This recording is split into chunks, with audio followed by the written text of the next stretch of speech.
반갑습니다. 반갑습니다. 오늘 말씀의 주제인 사랑을 전하기 전에 지난 주간에 전했던 말씀의 리뷰를 간단히 하고 시작하겠습니다.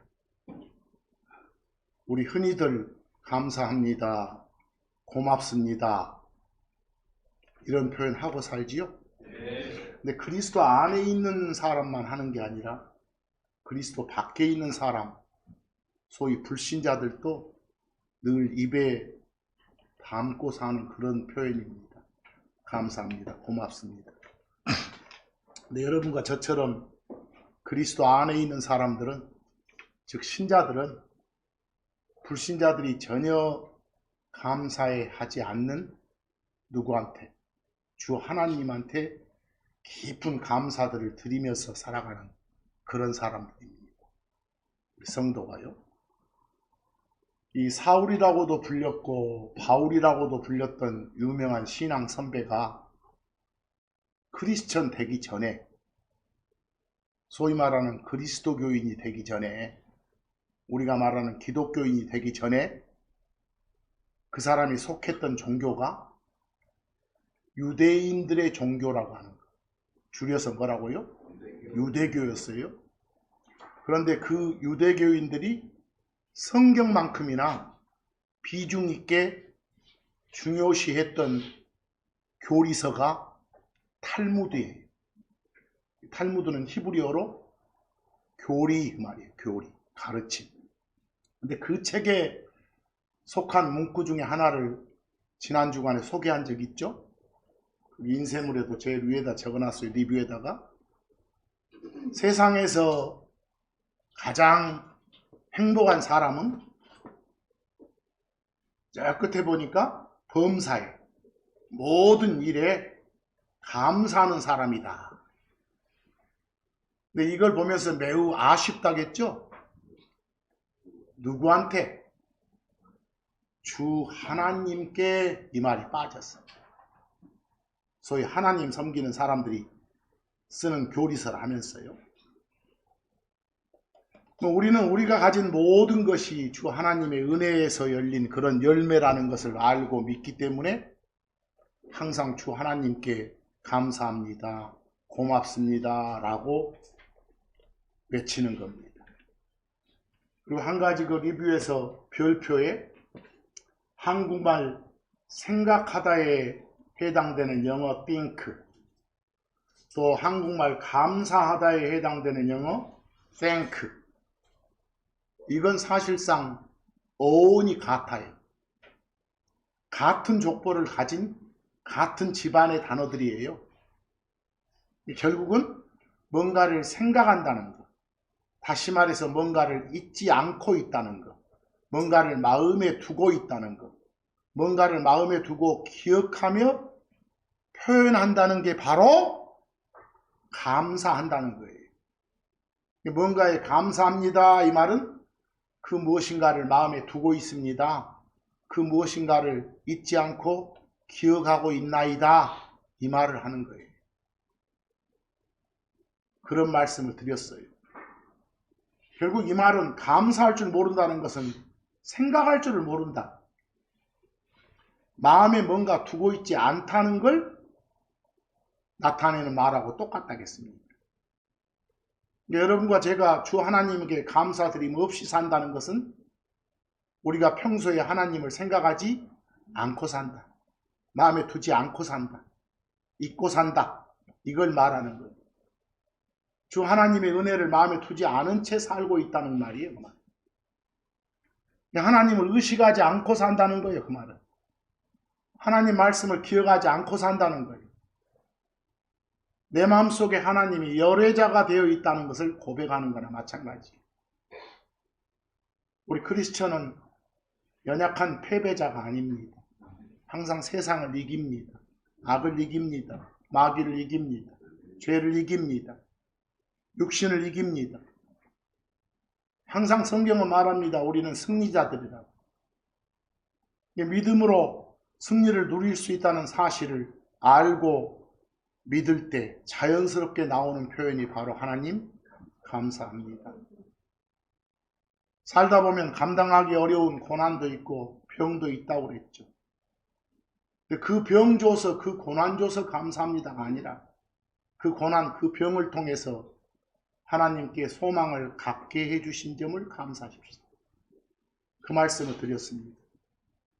그런 것들이 나 홀로 감당하는 게 아니라 주 하나님이 같이 감당해 주시고 피할 길을 내주신다는 약속을 굳게 믿고 살게 해주신 것을 감사합시다. 그런 말씀을 지난 시간에 쭉 드렸습니다. 감사하는 성도들이 되자.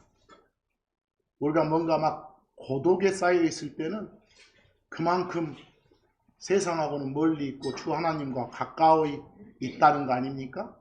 그런 기회를 주신 것에 감사하고 또 일이 자기 계획대로 풀리지 않을 때는 내 명철을 신뢰하지 않고 주님의 뜻만을 추구할 수 있게 해주심을 감사하라. 이런 말씀이 지난 시간에 드렸던 말씀입니다.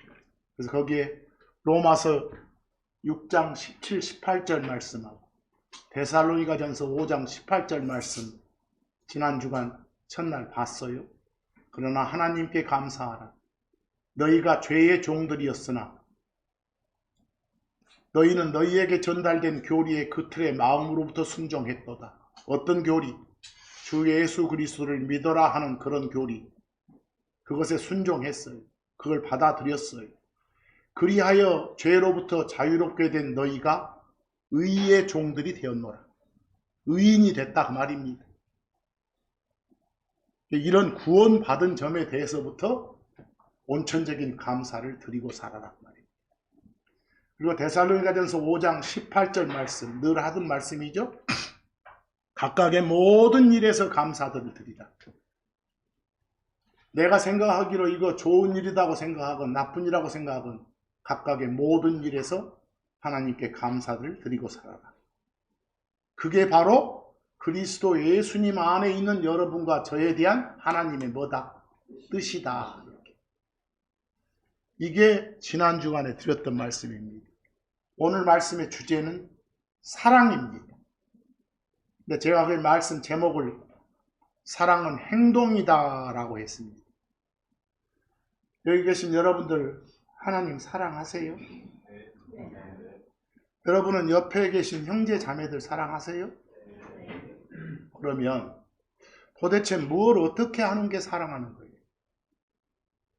뭘 어떻게 하는 거예요? 개념적으로 사랑의 반대말 그러면 미움이나 증오, 사랑의 반대말이 시기나 질투, 사랑의 반대말이 무관심, 이런 것들이 사랑의 반대말이라고들 하잖아요. 사전적으로. 뒤집어 보세요. 미워하지 않는 것, 증오하지 않는 게 사랑하는 거잖아요. 시기 질투 안 하는 게 사랑하는 거잖아요. 관심을 쏟아주는 게 사랑하는 거잖아요. 근데 이것도 뱅뱅 돌죠? 어렵죠? 예를 들어서 내가 A를 사랑한다 이 말은 내가 A를 미워하지 않는다는 말이겠죠. 구체적으로 어떻게 하는 게 미워하지 않는 거예요? 언뜻 대답이나 규정이 안 되잖아요. 사랑에 대해서 논하자면 추상적인 개념들만 막 날아다닐 뿐 손에 딱 잡힐 만한 정의가 없어요. 여러분, 성경이 말하는 사랑은 개념이 아니에요. 감정이 아니에요. 성경이 말하는 사랑은 구체적인 행동이에요. 행위예요. 아마 가장 성경이 말한 사랑의 정의가 뚜렷한 게 요한2서 6절이에요. 요한2서 6절. 인쇄물에 보이시죠? 그 요한2서 6절 보면 그리고 이것이 뭐냐? 곧 우리가 그분의 주 하나님의 명령들을 즉 말씀들을 따라 걷는 것, 말씀에서 하란 건 하고 하지 말란 건 안 하고 사는 것, 그게 뭐다? 사랑이라 그랬습니다. 그리고 이것이 뭐냐? 곧 너희가 처음부터 들었던 대로 말씀 처음부터 접했던 그 내용 그대로 너희가 그것 안에서, 그 말씀 안에서 걷는 것. 그 말씀 그대로 걷는 것. 그게 바로 이렇게 해라 하지 마라가 명령입니다. 말씀대로 사는 것이 뭐다? 사랑하는 것이다. 조목조목 말하지 않기 때문에 힘들어요. 그렇다면 처음부터 여러분들이 들었던 명령 그대로, 예를 들어서 어떤 명령이 시기 질투하지 마라 이런 명령이 나오면 말 그대로 시기 질투 안 하고 사는 게 뭐다? 사랑하는 거다.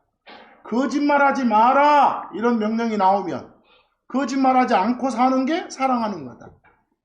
겸손해라, 교만하지 마라 라면 그렇게 사는 것이, 그런 행동을 보이며 사는 게 뭐다? 사랑하는 거다. 아시겠어요? 사랑은 행동입니다. 요한복음 14장 15하고 21절 보면 하나님인 예수님께서 직접 주신 말씀입니다. 만일 너희가 나를 사랑한다면 내 명령들을 지키라. 뒤집으면 내 명령들을 지키는 것이 나를 뭐 하는 것이다? 사랑하는 것이다 그 말입니다. 그 뒤에 또 풀잖아요. 21절 내 명령들을 가지고 그것들을 지키는 자 바로 그 자가 나를 사랑하느니라. 실제 구체적으로 들어가지 않으면 매우 추상적인 개념으로 막 날아다닐 뿐이에요. 구체적으로 대입을 하세요. 요한일서 5장 3절 보면 이는 이것이 뭐냐? 곧 우리가 그분의 주 하나님의 명령들을 지키는 것. 그게 바로 뭐다고요? 하나님에 대한 사랑이다. 하나님에 대한 사랑, 그 말은 우리가 사랑하는 거예요. 하나님은 사랑의 대상이 되시오. 누구를? 하나님은. 내가 하나님을 사랑합니다 라고 말할 수 있으면 하나님이 주신 명령들을 잘 지키는 것, 따라 사는 것이다 말입니다. 그런데 그 명령들 보면 와, 이거 지키기 어렵겠는데? 라고 하지만 하나님께서는 그리고 그분의 명령들은 무겁지 않도다. 그렇게 엄청난 명령들 아니야. 너희들이 다 할 수 있는 것들이야 라고 합니다. 그래서 로마서 13장 9절 말씀 보면 구체적으로 뭐라는 거 보세요. 우리가 저 이집트 속박에서 구출받은 그런 이스라엘 백성들한테 광야에서 하나님이 주신 10가지 명령들이 있었잖아요. 소위 말하는 10계명들. 그런 것들 구체적인 명령들이 거기에 너는 간음을 범하지 말지니라 이런 말이 있어요. 너는 살인하지 말지니라. 너는 훔치지 말지니라. 너는 거짓 증언을 하지 말지니라. 너는 탐내지 말지니라. 이것들만 있는 게 아니라 다른 명령들도 다 있단 말이에요. 다른 어떤 내용이 명령이 있을지라도 이 명령들 다 요약하면 뭐라고? 너는 네 이웃을 네 자신과 같이 사랑할지라. 이 말 속에 간단하게 그냥 포함이 될 수 있다는 소리예요. 거기서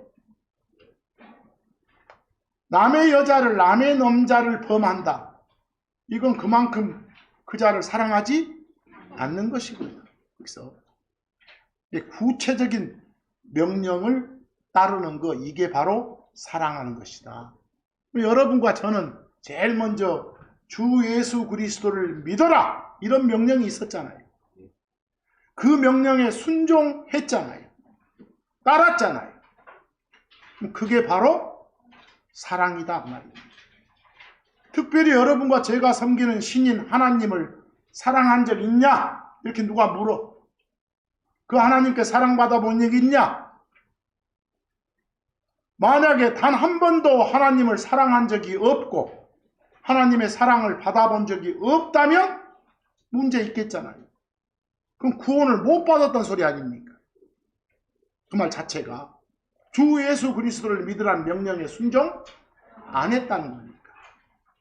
그래서 요한복음 5장 42절 보면 하나님의 이제 예수님께서 그 따라다니는 유대인들을 막 질책하고 책망하는 대목이 나와요.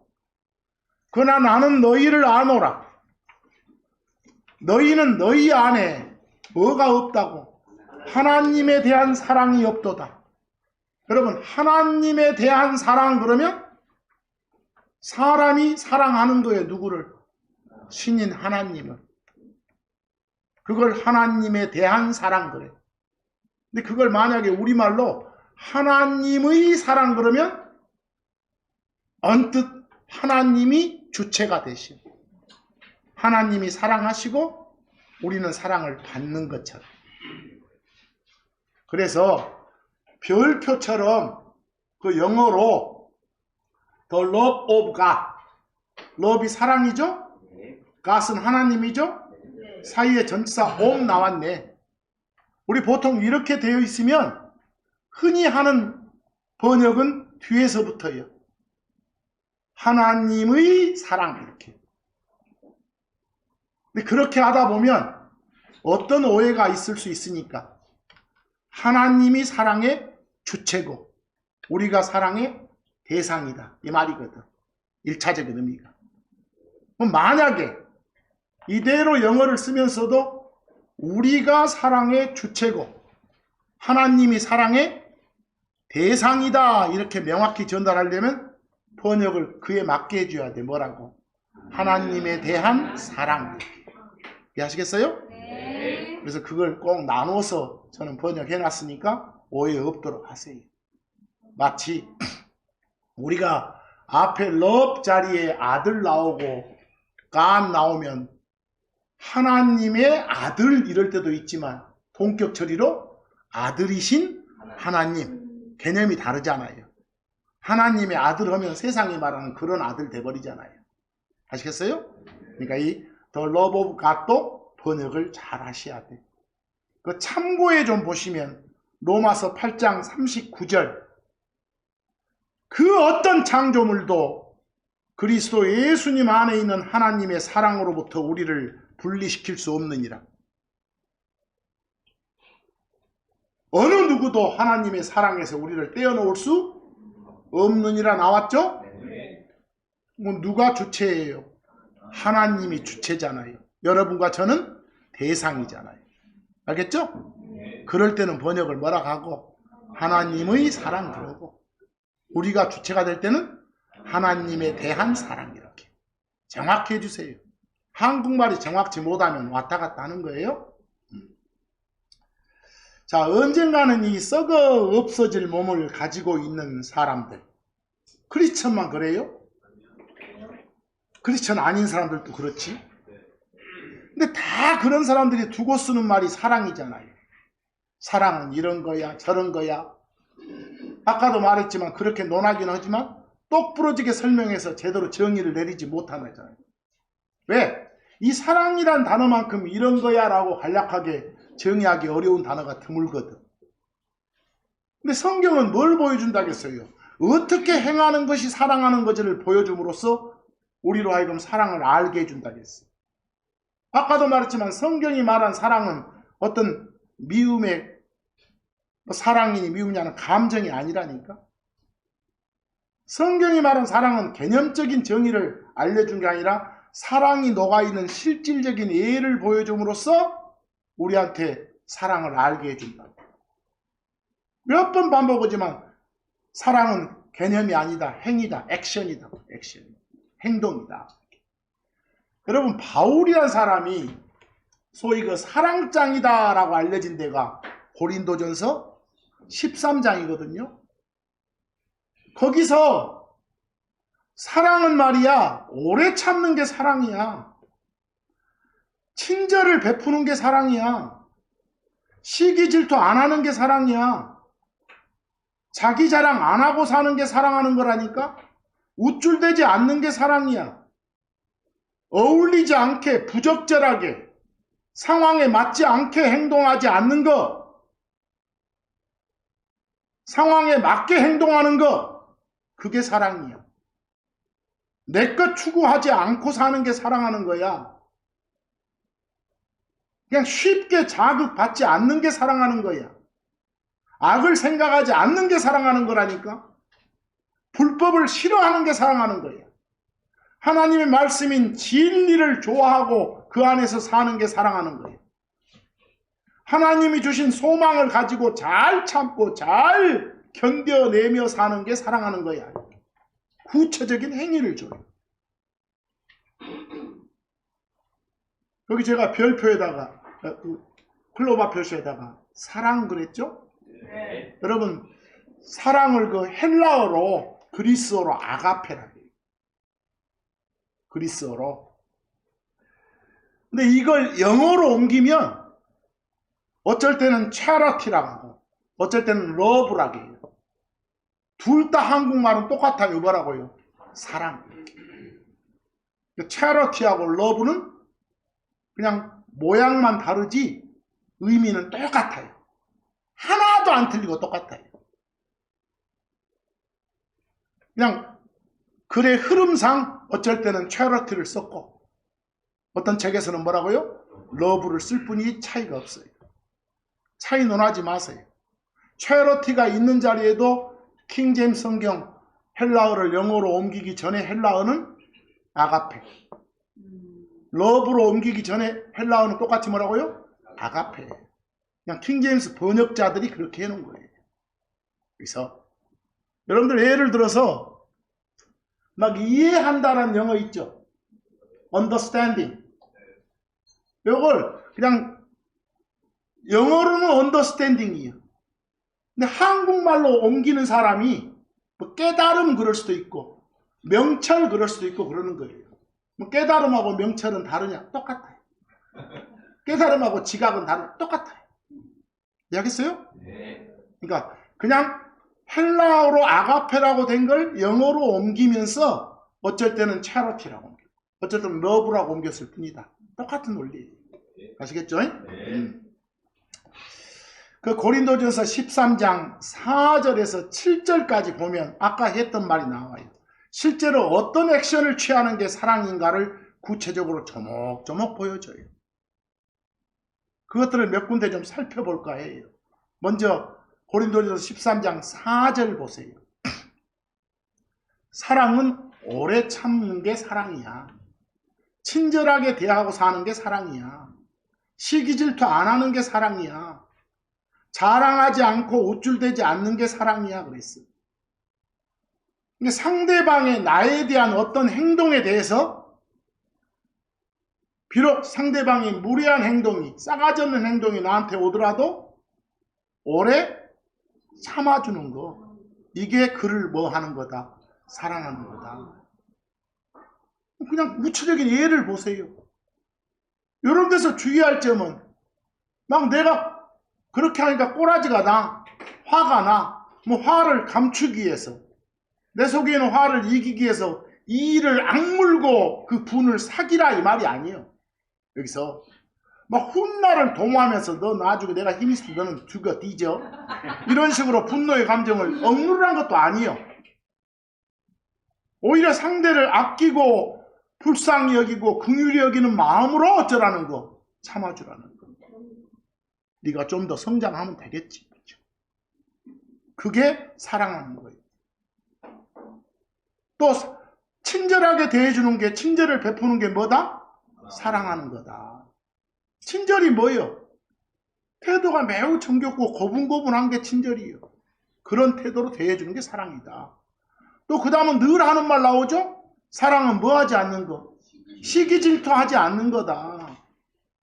여러분 누구를 시기한다 이 말이나 누구를 질투한다 말은 그 말이에요. 그냥 합쳐서 한국 사람들은 시기 질투 안 한다, 시기 질투 이렇게 쓰고요. 시기와 질투 다른 게 아니에요. 만약에 누군가의 형통과 성공을 배합하지 않아, 누가 잘 되면, 시기 질투는 엄마 뱃속에서 타고난 그 사람의 성품이에요. 인간의 성품이요. 시기 질투는. 근데 여러분들 시기 질투 반대로 막 이렇게 막 누구 화내고 있죠? 정당한 분노 같은 거 있죠? 정말 안 되겠으면 막 혼내주고 하는 거? 화, 분노, 진노는 우리가 섬기는 하나님이라 부르며 섬기는 신의 성품이에요. 알겠어요? 시기 질투는 인간의 악한 성품입니다. 그러나 진노, 분노, 의로운 분노 이런 것들은 하나님의 성품이라고. 근데 얼마든지 우리는 하나님의 성품이 이식된 사람으로서 진노하고 분노할 수 있어. 잘못된 것에 대해서. 이해하겠어요? 하지만 시기 질투에서는 절대로 안 돼. 그 자체가 뭐니까? 죄니까. 거기서 고로 시기 질투 안 하고 사는 게 뭐다? 사랑하는 거다. 그 말이에요. 사랑하는 거다. 그런 말들이 쭉 나오잖아요.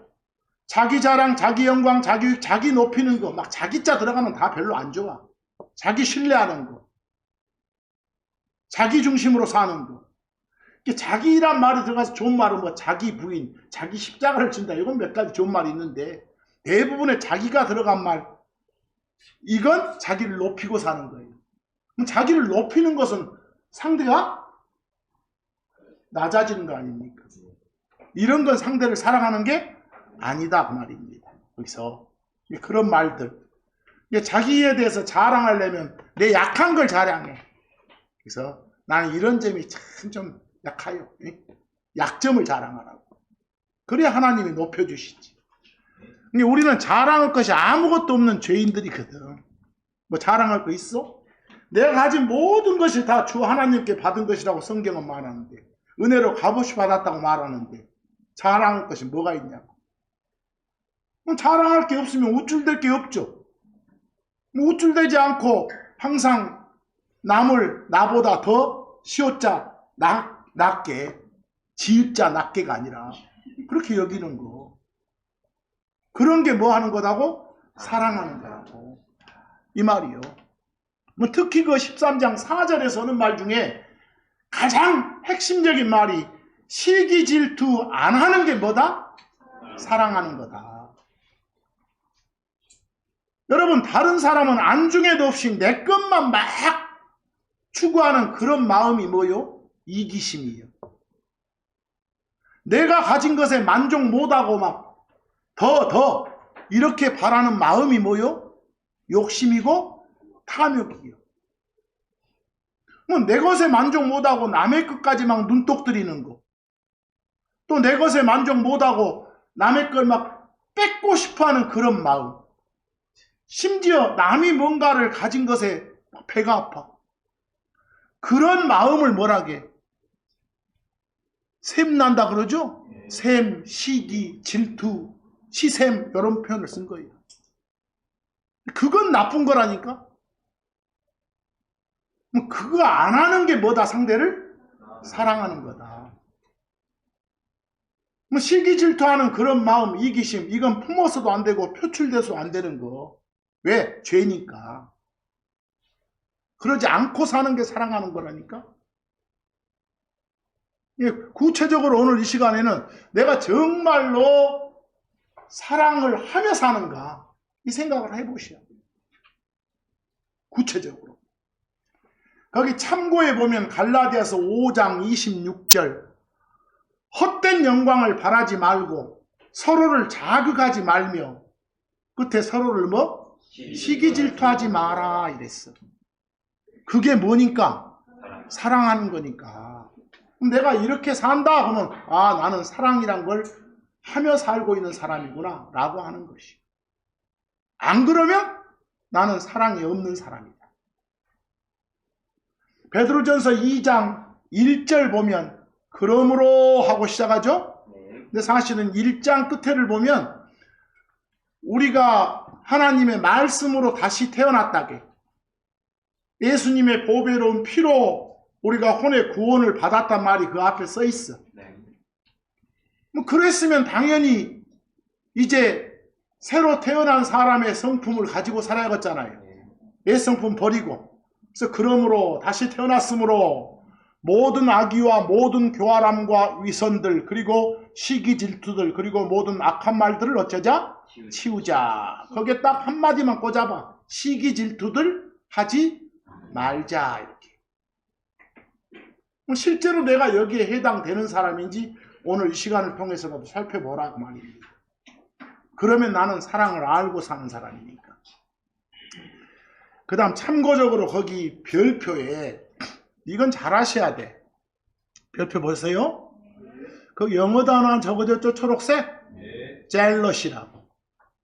어쩔 때는 Y자 없이 그냥 jealous라고 돼. 이건 잘 쓰이는 뜻이 두 가지가 있어. jealous는 잘 쓰이는 뜻 중에 하나는 시기 질투란 뜻이 있어. 영어로 envy. 잘 쓰이는 중에 또 하나는 뭐라고요? 막 anger란 뜻이 있어. 분노, 진노. 특히 분노, 진노, 화내는 것 중에서도 정당한 이유가 있어서 내는 그런 의롭고 바른 분노를 의분 그러게 돼. 젤러시는 잘 쓰는 뜻이 두 가지예요. 그런데 조심할 거. 킹제임스 성경에서 쓰인 젤러시는 앵거란 뜻이에요. 알겠어요? 킹제임스 성경에 쓰이는 젤러시는 뭐라고요? 앵거란 뜻이요. 우리가 세상에 나가서 젤러시를 쓰면 시기 질투란 뜻도 쓰고 상황에 따라서는 어떤 뜻도? 앵거, 진노, 분노란 뜻도 쓴다고 말이요. 근데 킹제임스 성경을 번역한 사람들이 쓴 영어에서 젤러시는 오로지 뜻이 뭐다? 앵거다, 앵거. 이해하시겠어요? 그래서 분노, 진노 이럴 때는 anger, jealousy, 뭐 indignation, wrath 이런 등등 몽땅 써. 대신에 시기 질투할 때는 뭐만 쓰고? envy만 쓰고. 아시겠어요? 그래서 성경 읽다가 envy 나오면 이거 안 좋은 거네. jealousy 나오면 이건 사람의 성품이 아니라 하나님의 성품이네 이렇게 보셔야 돼. 아시겠어요? 정말로 조심해야 돼. 뭐 여러분 금방 말한 진노, 분노, 막 화내는 거 이건 여기 마태복음 5장 뭐 22절인가 보면 막 화내면 심판의 위험에 처한다고 막 나오죠. 근데 거기 화내면 근다게 이유 없이 까닭 없이 멜 없이 화내면 정당한 이유가 있어서 화내는 건 괜찮아. 이해하겠어요? 이유 없이 까닭 없이 짓고라지 막 부리고 하는 것이 안 좋은 것이지. 그건 죄지. 그것은. 자, 거기에 이 젤러시를 잘 보기 위해서 한 가지 살펴볼 것이 시편 78편 58절 좀 봐봐. 그 이스라엘 백성들이 지질이 저 이집트 속박에서 구해주니까 이 자식들이 하나님의 은혜도 모르고 헛짓한 거예요. 그래서 거기에 이는 그들이 이스라엘 백성들 말아요. 그들이 자기들의 산당들로 산에다가 막 뭐 다른 신 섬기는 막 집을 지어놔. 그것들로 그분을 자극해서 분노케 하였도다. 나 외에 다른 신 섬기지 말어. 이런 명령을 줬음에도 불구하고 다른 신 섬기는 집을 지어. 산에다가 집당자. 그것이 하나님을 자극해서 분노케. 정당한 이유가 있는 분노죠. 하나님의 의분을 일으켜. 그에 따른 것은 벌 주는 거예요. 아시겠어요? 그 다음에 뒤에 봐봐. 또 비슷한 말로 자기들의 새긴 형상들로 다른 형상들 만들지 말아야겠는데 그런 형상들 만들어가지고 그분을 움직여서 뭐? 진노케 하였기 때문이라고 그랬어. 이래서 심판이 임한 거예요. 이래서 이스라엘을 벌 준 거예요. 거기서 그분을 자극해 분노케 하였고 할 때 분노한다는 단어 뭐 썼어요? 앵거 나왔죠. 그 뒤에 그대로 읽으려면 또 새긴 형상들로 그분을 움직여 분노케 하였도다, 진노케 하였도다, 의분케 하였도다 이러고 말하니까 똑같은 말로도 뭐 젤러시 썼죠? 문맥으로 보니까 무엇과 무엇은 동의어예요. 앵거와 젤러시는 동의어예요. 거기 이 나라 사람들이 많이 보는 그 개혁성경도 보니까 앞에는 뭐라겠고 노여움, 뒤에는 진노, 동의어잖아요. 하겠어요? 근데 만약에 여기서 젤러시를 번역한답시고 뭐라고 하면 안 돼. 질투라고 하지 말라고 제발 좀. 그리고 저들이 뭐랍시고 또 시기와 질투의 차이점 논하지 말라고. 그 국어가 된 사람이냐고. 그것이. 신명기 32장 16절. 그들이 낯선 신들로, 하나님 아닌 그런 신들로 그분을 자극해 뭐하게 했다? 진노케 했다. 또 그들이 가증한 것들로 그분을 자극해 뭐? 분노케 하였도다. 이해된가요? 뭐 결국은 젤러시나 앵거는 동의어구나 이렇게 할 수 있지. 출애굽기 34장 14절에서 주 하나님이 당신을 어떻게 계시하신가 봐봐. 네가 다른 신에게 경배하지 말아야 하기 때문이다. 그래놓고 그 뒤에 이름이 진노이신 주는 진노의 신이시기 때문이라 그랬어. 하나님의 이름이 뭐라고요? 진노라고, 분노라고, 의분이라고. 그런 성품을 갖는 신이 하지 말한 짓을 했으면 당연히 그 성품이 드러나겠잖아요. 그런 신이요. 나 왜 다른 신 섬기지 말라 했는데 이스라엘 놈들이 다른 신 섬기고 있어. 그럼 하나님이 막 시기하고 질투가 생기겠어? 당신들 섬기는 하나님 그렇게 째째해요?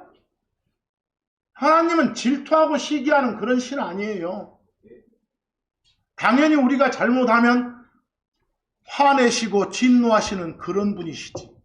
이해하겠어요? 네. 제발 거기 번역하면서 그 비교에 나온 그 번역본들처럼 그따위로 하지 마시오.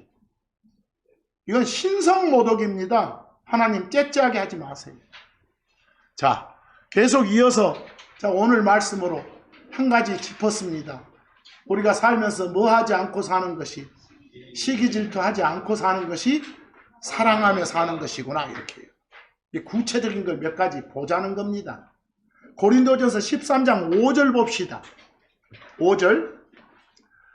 어울리지 않게 행하지 아니하고 자기 자신의 것을 추구하지 아니하고 쉽게 자극받지 아니하며 악을 생각하지 아니하는 게 뭐다? 사랑하는 거다 이 말입니다. 계속 아까 4절에서 사랑은 이러고 나가니까요. 이렇게 하는 게 사랑하다는 거예요. 근데 거기에 어울리지 않게라고 제가 번역해 놓은 단어 좀 보세요. unseemly라고. 보이세요? 그 unseemly를 보통 번역본에 무례하게라고 번역 많이 돼 있대요. 근데 여러분들은 무례하단 말은 polite, A 바르다, 상냥하다의 반대말이죠. 싸가지 없다. 이해하겠어요? 그것은 뭐 거칠다, 투박하다, 멋대로 이런 뜻이 아니에요. unseemly는. 그냥 때와 장소에 맞지가 않아. 어울리지 않아. 거기서 어떤 행동이 지위에 맞지 않아. 이 상황에 맞지 않는, 어울리지 않는. 만약 우리 성도가 있으면 성도한테 합당하지 않는 이 말이에요. unseemly는. 이해하겠어? 뭐 성도면 성도답게, 예를 들어서 남자 여자가 있어. 뭐 남자가 남자랑 몸을 섞는다거나 여자가 여자랑 몸을 섞는다. 이건 사람한테 어울리지 않아. 부적절해. 그런 의미가 뭐라고?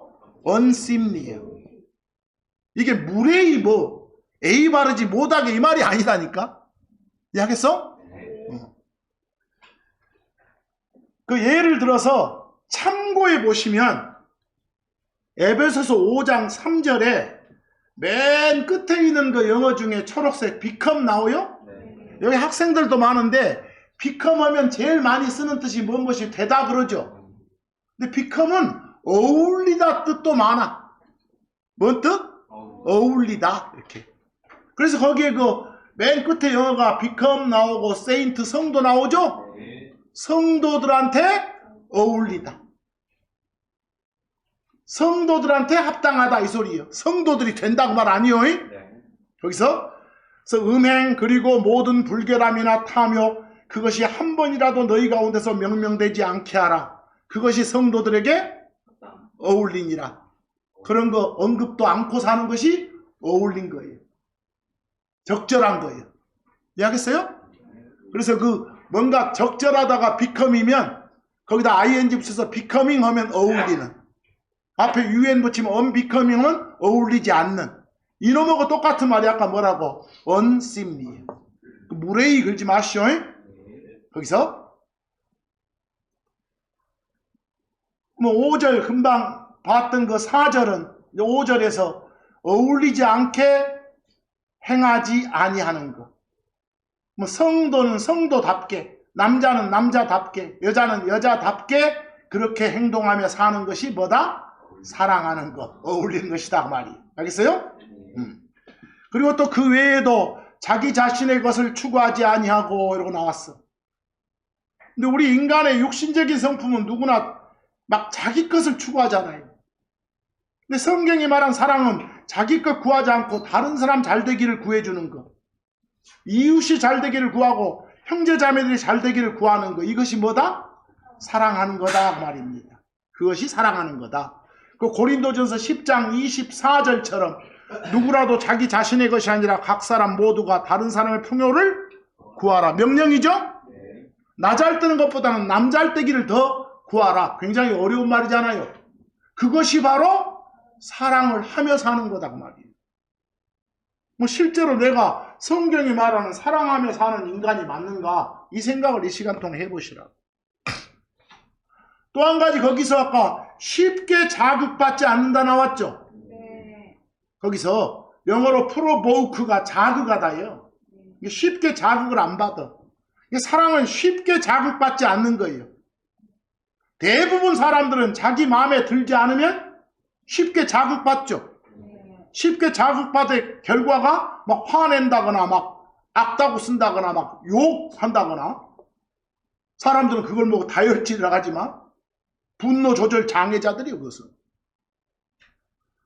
그렇게 쉽게 자극받지 않는 거, 무엇에 그냥 너무 실망해버린다거나 자극받아가지고 너무 좋아해 본다거나 이런 거 다 쉽게 자극받는 거예요. 쉽게 자극받지 않고 사는 게 사랑하며 사는 거다 그 말이에요.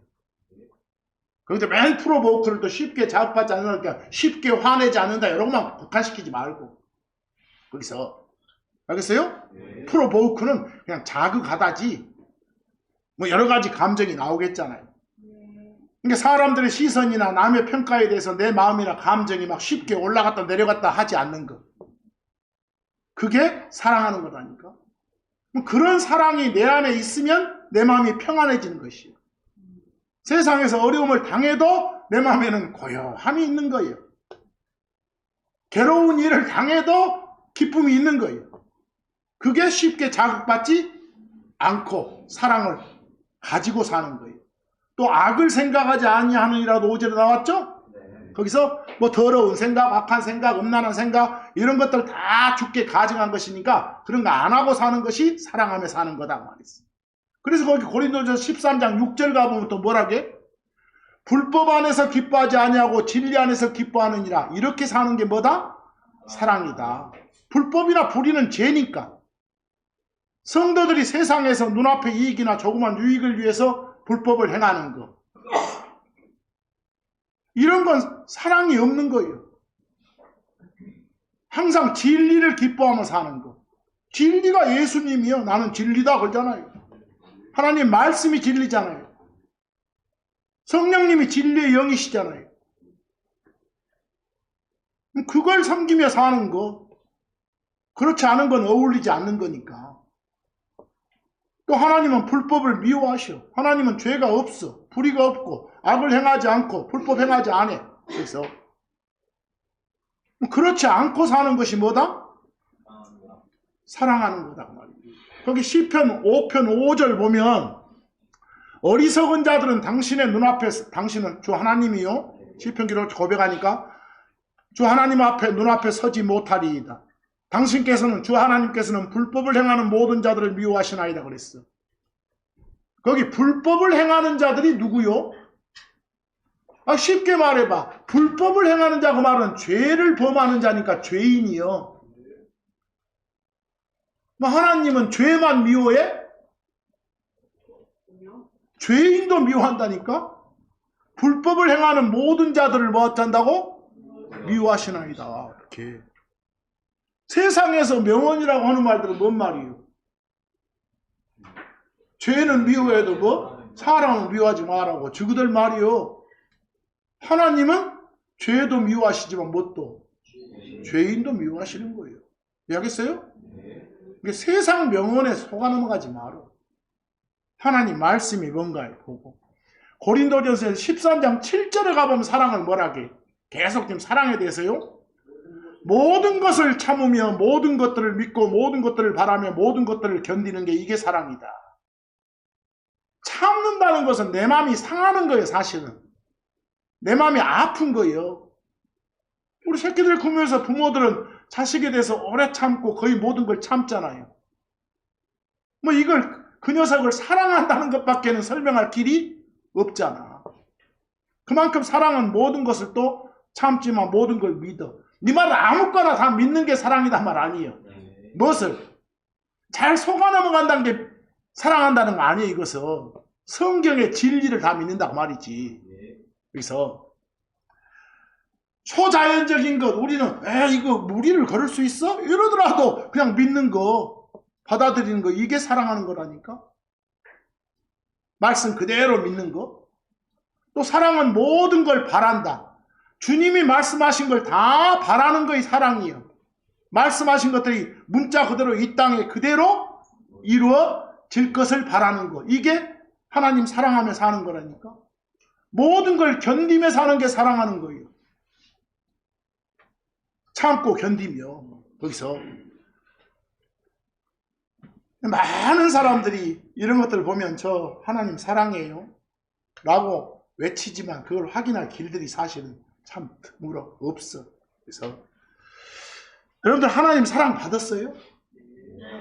사랑 받았으니까 성도지. 거기서 자, 우리를 향한 하나님의 사랑 어떤 사랑이었어요? 여러분과 저를 향한 하나님의 사랑이 어떤 사랑이었냐고. 당신 자신을 죽음에 내준 그런 희생적인 사랑이었죠? 그 행동으로 보여준 그런 진한 사랑이었어. 우리가 아직 죄인이었을 때 우리를 위해서 우리 대신에 죽으셨으니까. 우리를 구원하시기 위해서 죽으셨으니까. 그보다 더 큰 사랑이 있겠어? 실제로 십자가에서 우리를 위해 죽으신 행동을 보여주셨는데 그런 행동이 사랑이라니까. 뭐 우리들을 향한 하나님의 사랑 어떤 사랑? 요한 로마서 5장 8절 보면 나와. 자신을 버리는 사랑, 자신을 죽음에 내어놓는 그런 사랑. 언제 죽었다고? 우리가 죄인이었을 때. 누구를 위해 죽었다고?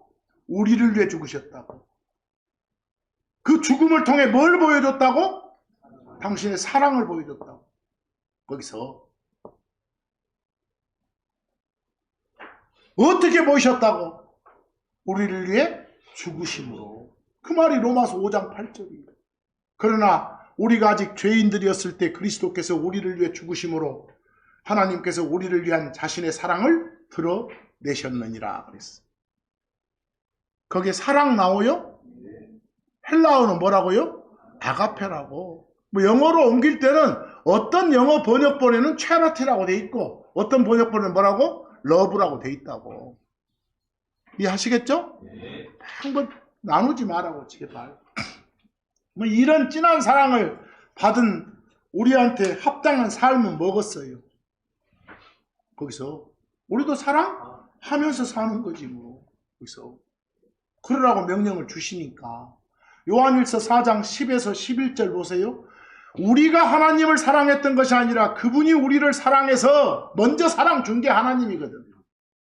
우리의 죄들로 인한 화해 헌물로 그분의 아들을 보내셨다는 거.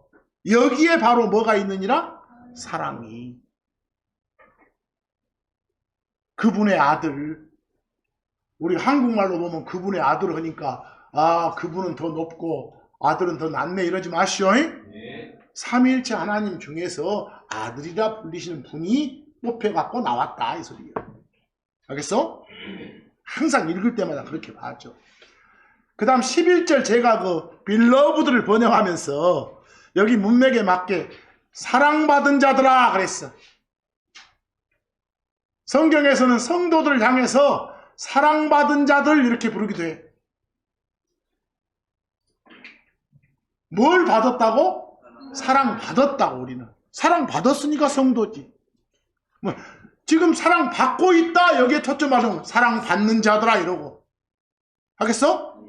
또 편지 쓰는 사람 입장으로는 사랑하는 자들아 이럴 수도 있는 것이고, 번역본들마다 뭐 사랑하는 자들아 이런 사람도 있고 이러는데, 저는 그냥 가장 좋은 것이 사랑받은 자들아 이렇게 성도들아 이 말이니까. 이해하겠어요? Beloved ED 수동태니까 원천 나온 것이 사랑받은 자들아 하나님께서 이렇게 우리를 사랑하셨은즉 우리 역시 서로를 뭐? 사랑하는 게 마땅하도다. 그래야 되지 않겠느냐 그 말이에요. 여기서 이런 진한 사랑을 보여준 만큼 우리도 그런 사랑으로 살자 그 말이에요. 굉장히 오늘 말씀은 추상적이에요. 개념적이고. 그래서 자꾸 읽어서 녹아 들어가야 돼. 그래서 여러분도 그렇게 사셔야 돼. 고린도전서 13장 4절부터 7절까지가 그런 사랑의 정의요. 이렇게 행동하는 게 사랑하는 거다라고요. 그리고 이제 8절에서 13절까지도 참고로 제가 몇 개 적어놨어. 근데 지금까지 말한 이런 사랑은 결코 없어지지 아니하느니라. 사랑은 영원히 있는 거예요. 알겠어? 결코 없어지지 아니하느니라. 다른 건 다 없으니라도 사랑은 영원한 것이다 이 소리예요. 9절 참고적으로 보면 우리가 부분적으로 지금 알고 있고 우리가 부분적으로 태어나고 있기 때문이라. 우리가 진짜로 모든 걸 다 알 때는 예수님 만나서 같이 살 때. 알겠어? 그러기 전까지는 우리가 다 알지는 못해. 그 고린도전서 13장 10절 보면 완전한 것이라고 나와요.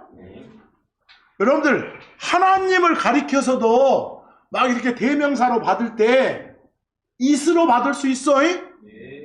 인격체도 저기서 밖에서 누가 떡떡떡 들리면 누구야? 할 때 who's it? 그래. 성별이 파악 안 되잖아. 거기 누구야? 할 때 it 쓴다니까. 이스로 받건 위치로 받건 다 인격체일 수 있어? 그러니까 여기 완전한 것은 앞으로 오실 예수님이에요. 완전한 것이 오면 그때는 부분적인 것은 없어지리라. 그래서 성경 이렇게 말하는 사람도 있고 하는데 그냥 예수님 이렇게 받아들였죠. 고린도서 13장 11절 내가 아이였을 때는 내가 아이처럼 말했고 내가 아이처럼 이해했으며 내가 아이처럼 생각했노라. 하지만 내가 어른이 되었을 때 나는 어린애 같은 일들을 버렸노라. 그 다음 12절 가봅시다. 이는 우리가 지금은 뭘 통해서? 창을 통해서 희미하게 보지만 그랬어. 그때는 예수님 직접 만날 때 우리 몸 변화시켜서 데려가세요.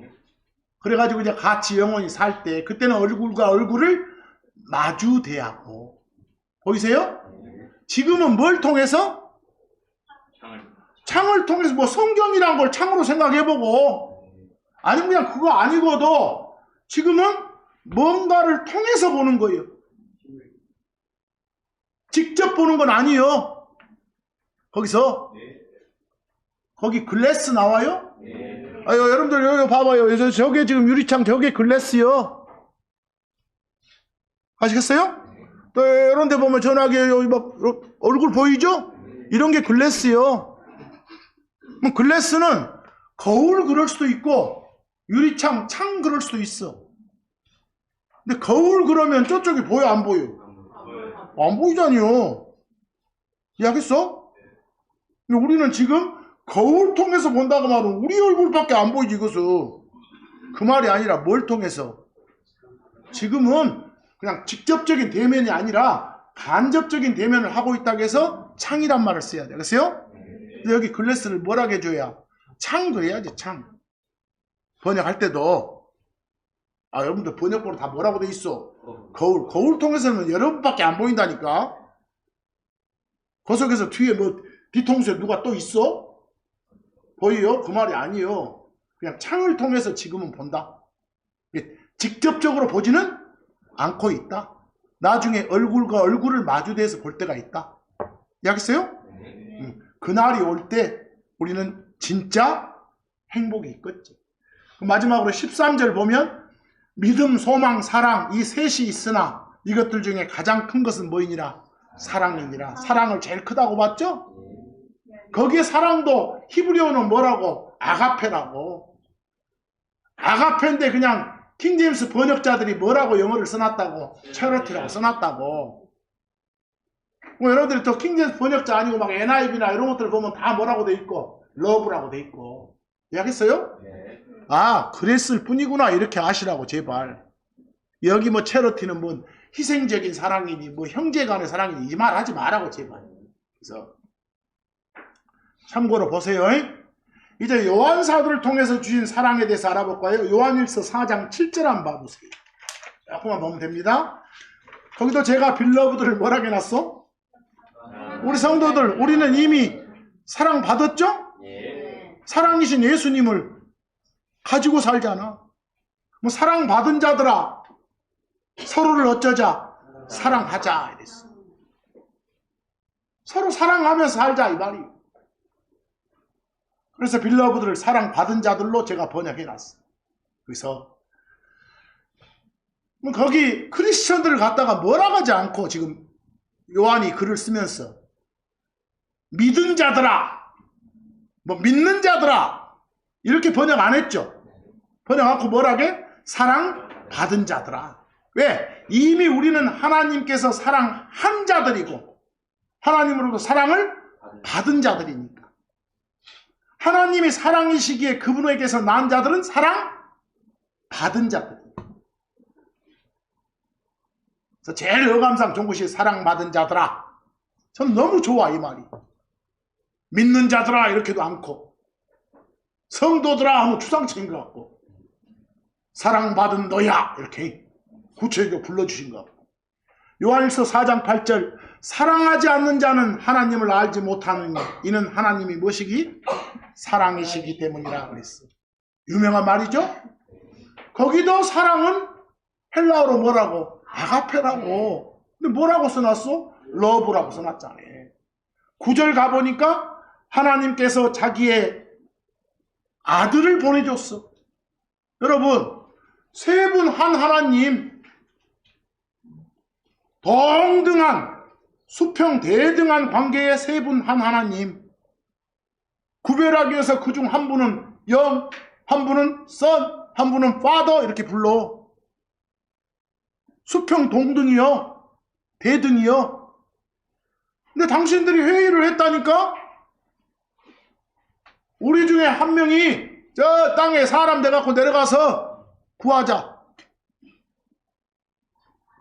바로 그 역할 맡기로 뽑힌 분이 누구라고? 아들이라 불리신 분이라고. 그 하나님이시라고. 이인자 아니라고. 거기서. 그런데 그 아들이라 불리신 그 예수님은 아버지라 불리신 그분과 영이라 불리신 그분과 다른 어떤 둘에서도 찾아볼 수 없는 그런 관계라고. 다른 어떤 둘에서도 찾아볼 수 없는 그런 독특하고 특별한 관계임을 나타낸 영어가 only begotten이라고. 그걸 흔히들 독생이라고 이렇게 표현해 왔다고. 자아는 아들이란 말이니까. 이해하겠어요? 그래서 Father라 불리신 분께서, 영이라 불리신 분께서 당신들과 독특한 그런 관계에 있으신 그 분을 보내셨어.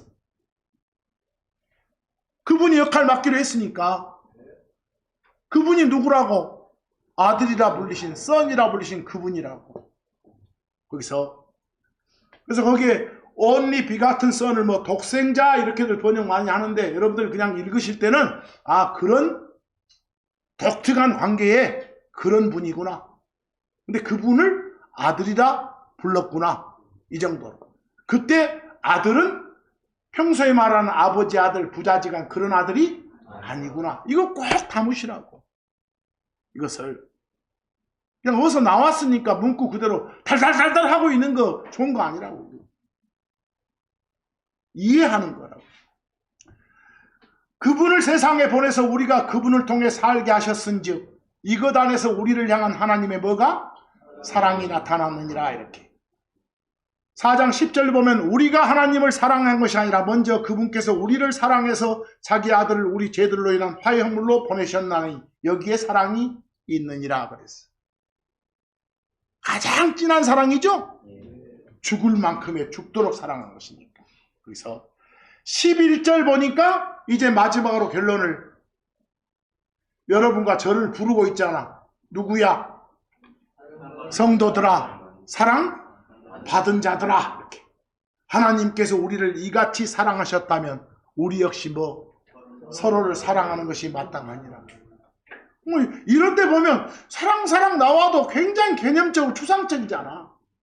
그럴 때는 아까 어디를 읽으면서 고린도서 13장 4절에서 7절 읽으면서 구체적으로 이런 행동을 하는 게 뭐구나? 사랑이구나. 라고 대입을 시키시라고. 마지막으로 요한일서 5장 2절 보니까 우리가 하나님을 사랑하고 그분의 명령들을 뭐 할 때? 지킬 때. 하란 건 하고 하지 말란 건 안 하고 살 때 이것으로 하란 건 하고 하지 말란 건 안 한 것으로 통해서 우리는 우리가 하나님의 자녀들을 뭐 한다는 거? 사랑한다는 거. 그걸 아노라 그랬어. 그래서 오늘 전한 이 사랑이 뭔지 성경이 말한 사랑은 개념이 아니라 뭐라고요? 행동이라. 그래서 구체적으로 모든 성경 말씀에서 이렇게 해라 나오면 그렇게 하는 게 사랑이구나. 하지 마라 하면 안 하는 게 사랑이구나.